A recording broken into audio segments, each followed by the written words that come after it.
I'd like to say a few words in relation to our speakers today, so in relation to Jacques and also Federico. So Federico, you are an engineer with a master's in the automotive industry and have an executive MBA, originally from Spanish, now based in Dubai as the regional director of operations for the EMEA region in Vermont Industries, but also a board member for Saudi Business School in the United Arab Emirates. And when you're not working and working hard, you like things that drive fast, like Ferraris. You also enjoy music and you like to ski. So that gives a little bit of insight into terms of who you are. You also enjoy just creating things that are unique. So that is clearly your leitmotif. And Jacques, over to you. Clearly a lot of experience, many years in the change and project management space, now most recently for Vattenfall. I hope I've pronounced that correctly. Vattenfall, yes, you did great. Thank you. Heel goed. My Dutch is coming through again, it's coming back. He's been involved in reorganizing teams for being more efficient and effective and finding new ways of working across functional and organizational silos. When Jacques, you are not working hard, you are training hard for what sounds like and looks like a frightening length distance for a mountain bike race across 5 countries in 7 days. That's 700 kilometers mountain biking through 5 countries in 7 days, which sounds horrendous, but also very exciting to me. But for a very good cause, as you raise money for Duchenne, which is a progressive and deadly muscle disease. Gentlemen, your topic today, or the questions that you will be looking to answer, are: what are the actions to do to keep a change culture constant? And what is the kind of change that organizations need today or nowadays? Over to you, Jacques and Federico. Yeah, exactly. And I see that Federico is maybe not in again, is it? He's fast. He's driven off in his Ferrari. Yeah. I have no idea where he is. No, but exactly. Jacques, why don't you start, and then I'm sure that Federico will join us again. Yes, I know. I think it's great to have a discussion about it, and I don't know what you think about it, Chris, but I would like to involve anyone else in the audience. It's a pity we cannot see them, of course, in these digital times, but they are there. They can see us, Jack. Yeah, exactly. It's more than 100 people there, so I would say join in. And I can start with sharing a few topics. I don't know, how long do we have actually? Half an hour?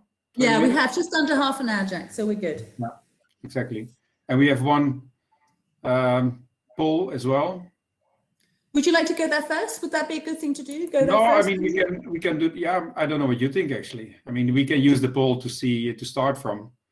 That's also possible, but maybe I'll just give one short introduction of what, I mean, because I think one of the questions was, what kind of change do companies need nowadays, or what is it really about? And I think I'm not the first one to talk about it, for sure not. But what is really clear in the last few years is that it's all about purposeful change. So we need to have a clear why. I mean, if you don't have a clear why, if you don't have a good answer for any of the target groups in focus for a change, if you don't have anything for them to connect to, will not be a long-lasting change. It can only be short-term and really pressed on to get certain results, but not long-lasting change. So I believe purposeful change is the key for everything. And that's, I think, also one of the discussion points that we can get into. So already on that, I would like to invite anybody else in the audience as well. But what would be your question? What would be your question to the audience? Let's see if we can give them a good question, Jack, that would help them then respond to get something specific from them. What would you like to ask them in relation to purposeful change? Maybe in relation to their own organizations, whether they're doing something specific in that area, or would you like to ask them something else? Yeah, well, what I often see happening is that a certain change is coming up, a certain need for a change is coming up, and then people start running really in a functional way, really focus on the process side and the tool focus of how to get that change done.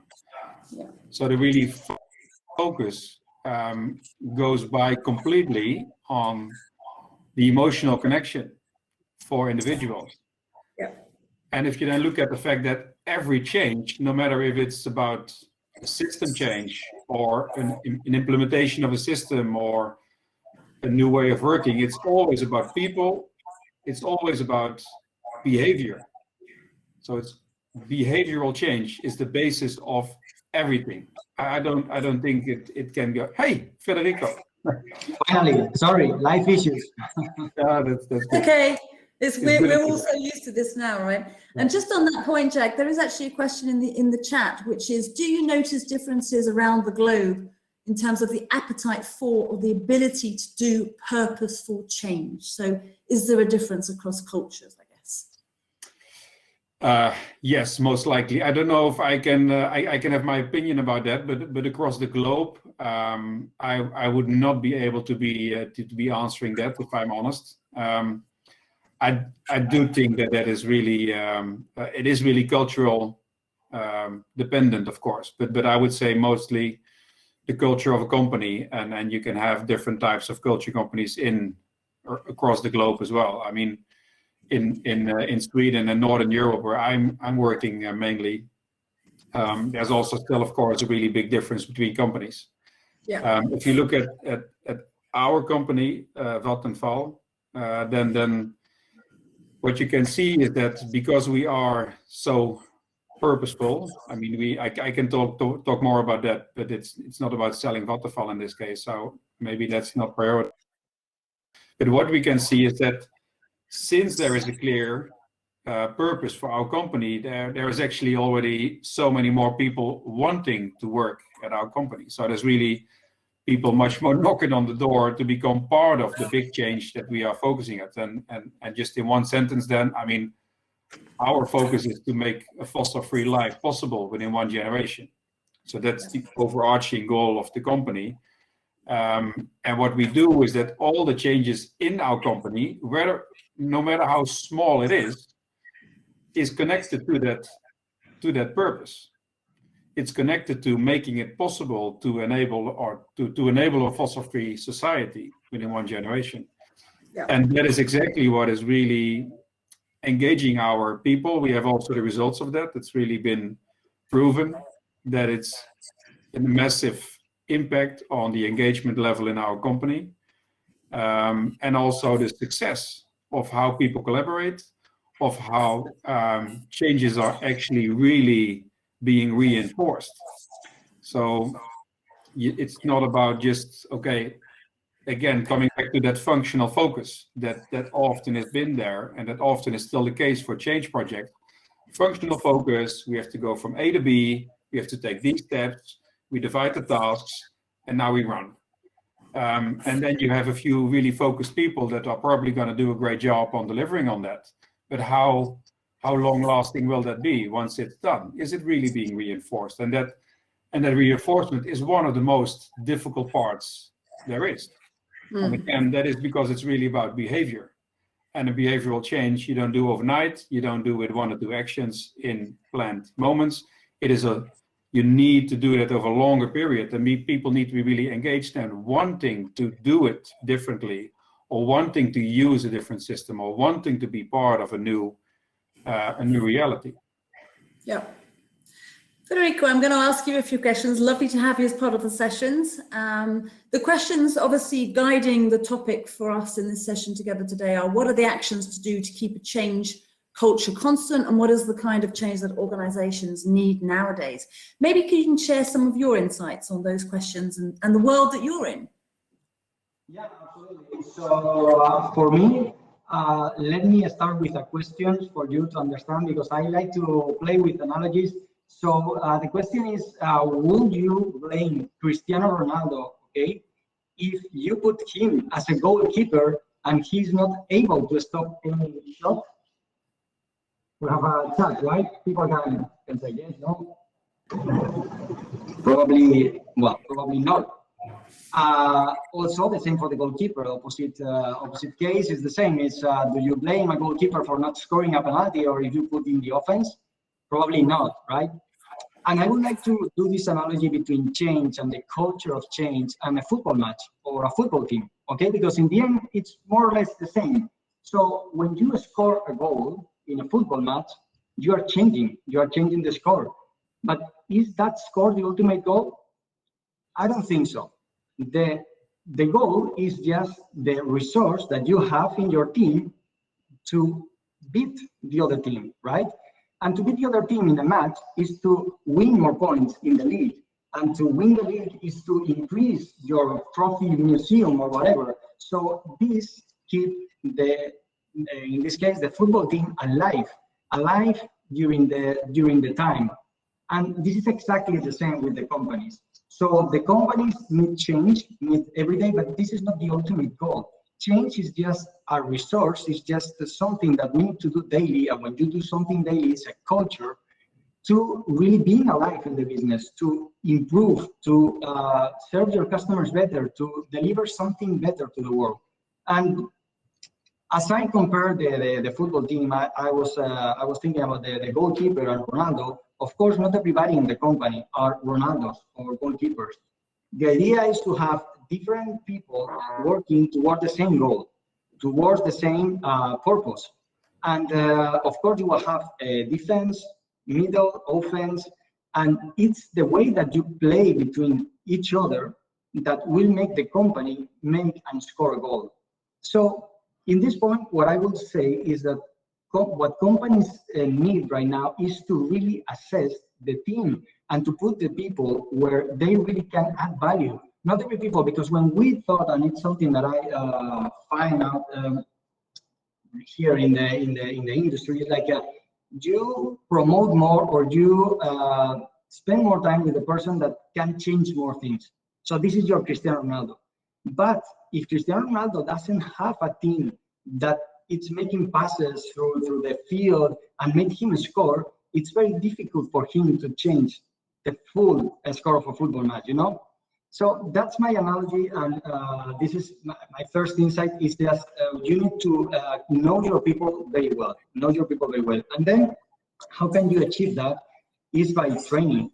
So people in the football team, okay, they are training every day. They are training to face a football match and then be able to score goals and be able to beat another team. So this training in your company will be the environment that you put in your department, in your company, to make this change happen in a controlled environment. So for example, give new responsibilities to the people is a resource that we can use. Let the people fail and fail at their level. It's something that we need to promote. We need to promote people's failures because it's the only way to learn. And if they fail at their level, they will be able to take more things, to learn new things, to take more responsibilities. So now in the new paradigm with the COVID and so on, what I really believe is that people should create this culture of change. And again, thinking that change is not the ultimate goal. Change is just something that you need to do daily. So yeah, this is my first insight for everybody. And I don't remember the second question, sorry. That's okay. That was very insightful. And I guess you've built on what Jacques has already said around this importance of people, behavior, and sort of the purpose elements.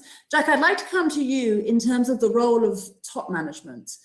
In your words, you know, the support or what they underline needs to be true inside and outside. Can you tell us a little bit more about that particular leitmotif you have? Yes, I love to, and that's also connecting then again to the culture part where you ended, Federico. Is there somebody who wants to come in or not?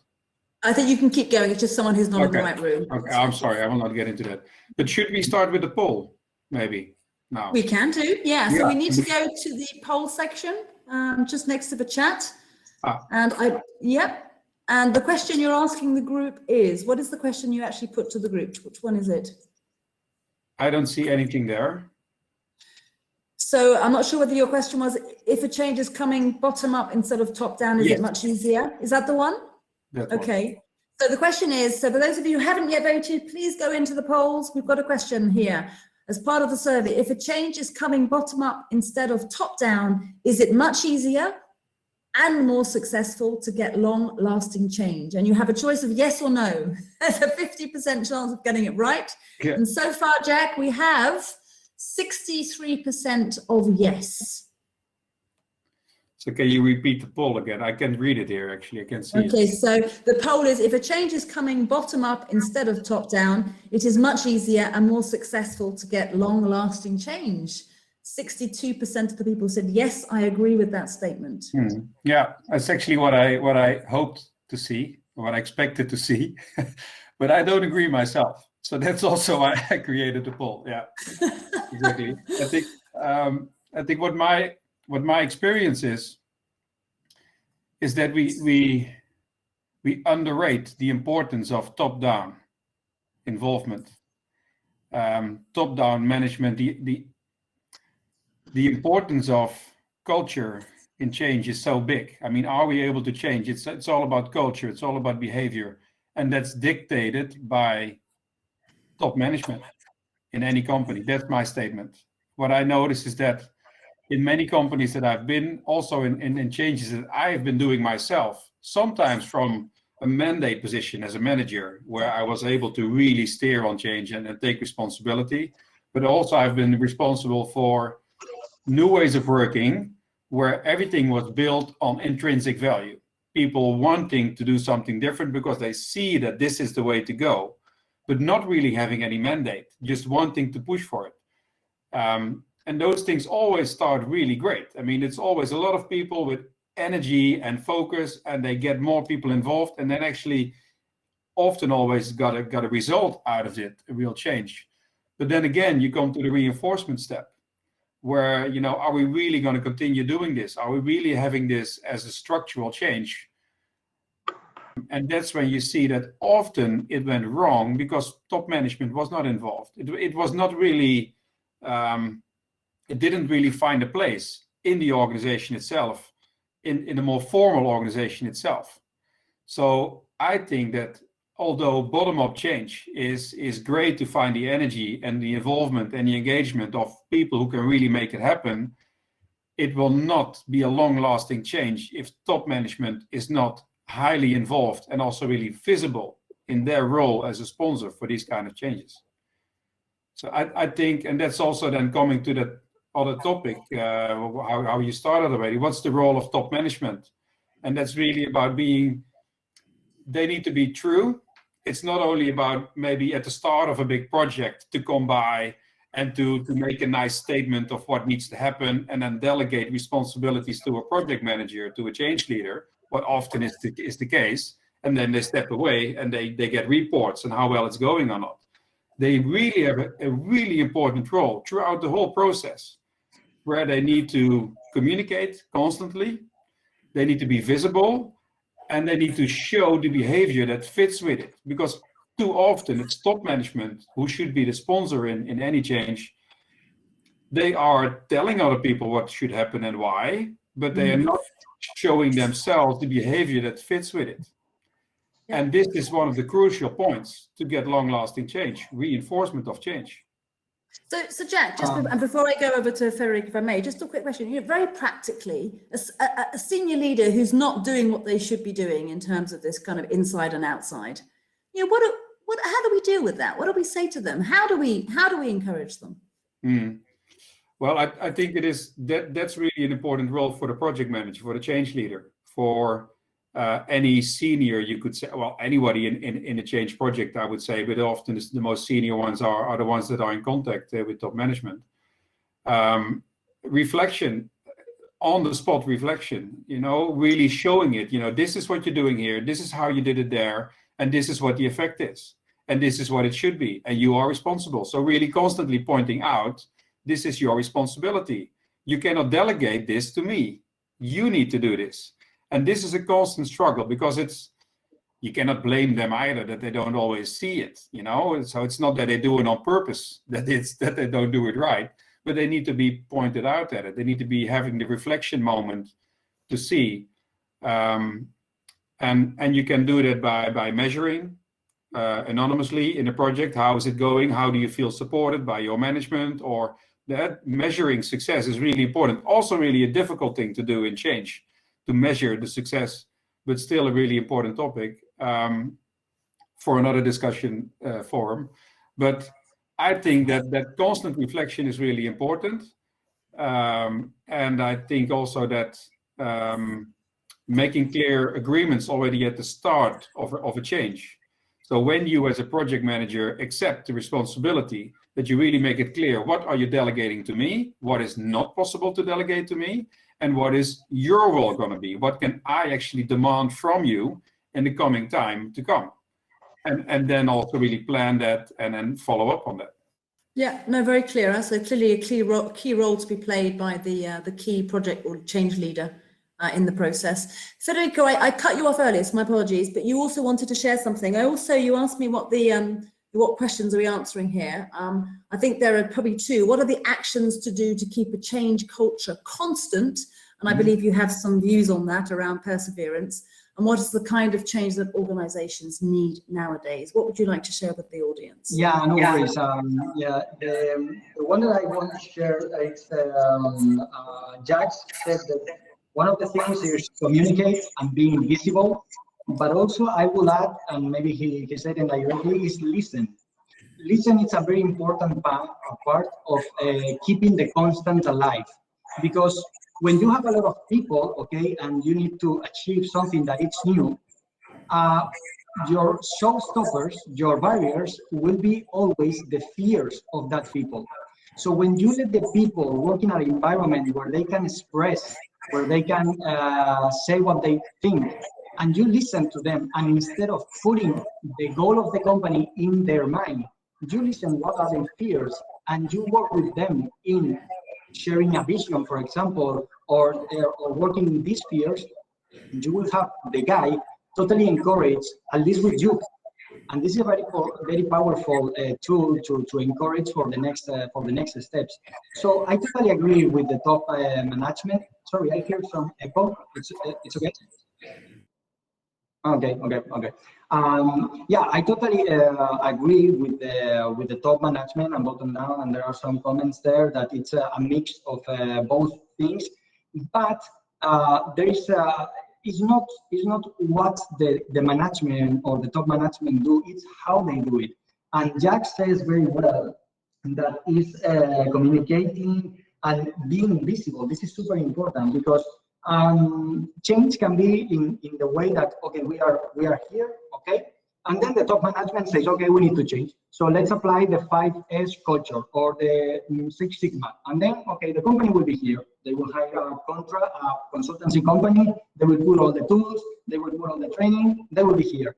But if they are not visible, if they are not daily doing things, there will be like this until there is something else, and then step. For me, change is something that it should be like this, okay? Because this is where the constant, I mean, with the change is constant. And being like this is exactly a daily routine. And sometimes when we attend these forums, we are waiting for the magical pill that tells you, do this and you will change. It's not about what, it's again how. And being visible and daily and listen people, for me, has been the most powerful tool. And the other thing that I wanted to share is that from bottom to the top, it's also super important, because the management, it's only 1 or 5 people, okay? The bottom line, there are many shop floor guys. And if you really encourage 200 people to do something right in the facility, this will really encourage the full company to do the same. So what I would suggest also for promoting this change culture is to make very visible the achievements of the people in the shop floor. So when they are doing something great, just put it in a KPI. Even if the KPI is not so key, is not so key for the company, but put it and report it so the people will be proud, and some of the people would like to join the same vibe. So for me, these are the 2 insights that I wanted to remind you. Thanks, Federico. Jack, anything you want to respond to in terms of Federico, what he's been saying? Agreeing with you? Looking at the time, I think a lot of things I can agree with Federico, and it also again shows that change, the topic of change, is so broad, and there's so many perspectives to take on it, and probably all of them are correct. Most of them are correct, but it's always so depending on what is the culture, what will work in your company. So it doesn't really matter what kind of model that you use or tool that you use, as long as you use it properly in a good way. And whether it's about KPIs, like you say, Federico, to use them in a better way. I mean, yes, there's some cultures that will work where KPIs are really focused at, while in others maybe not. And it depends really on that cultural aspect. So again, every change is about people. Every change is about behavior. And you need to understand your organization. So if you come back to the analogy of the football match that you made, Federico, I mean, you need to know, are you in the Super League? Well, maybe that's not going to happen soon anymore. But in what kind of league are you playing? What is the culture of that? What is your context of that? I mean, all those kind of elements really depend so strongly and have such a big effect on how you as a change manager can actually organize your project, organize your change, involve the right people. But in the end, you always need to think about who is it about, what is the behavioral change that we need to see, and how are we going to get there? And I believe, coming back to what we started with, it's really important for top management to be involved. And as you also see, Federico, and it's really important to have a clear purpose, a clear why of that you're doing something. And that cannot be about just, well, we have a cost saving. We need to do a cost saving. That will not get you into the connection of people and behavior and emotions. So I would love to talk longer about that actually, but it's already 12:15. So yeah, and we've taken a lot. We've taken a lot. I mean, I've noted people, behaviors, organization, culture, taking ownership in terms of some of those key roles to make things happen, top leadership's responsibility and accountability in the process, and this idea of being purposeful about going around and about these changes, with some nice analogies in the world of football several times. Clearly a passion for both of you, I suspect. Well, I just read to Federico. I don't know so much about football actually, so. Well, you talk a good football talk. No, maybe not as good as Federico. I like more Formula 1 and motorbikes, you know, but I to connect and I prefer the football match because they are always playing a team, so it's more visible for everybody. You know, motorbikes and Formula 1 is the same, but again, for me, football it's easy to put example. Yeah, no, very helpful. I'm sure there are some football fans in the group that will have understood very clearly that analogy and the importance. So without further ado, I'd like to say thank you very much to you both for sharing your insights.